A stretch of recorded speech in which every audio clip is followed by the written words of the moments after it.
दिन तो हके जानू जानू कहत रहनी जान, हमारा प्यार के पल भर में हटे कोई गईले बदनाम।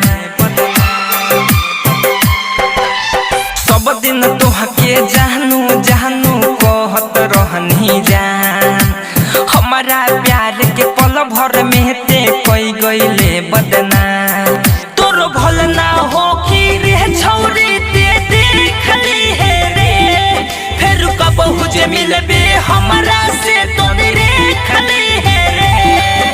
कहत सुन दी परी पेश की मरबे के सेहत से, हाथ काट के लिखब तोरा नाम रे जान बोले हेट से, हाथ काट के लिखम तोरा नाम रे जान बोले हेट से।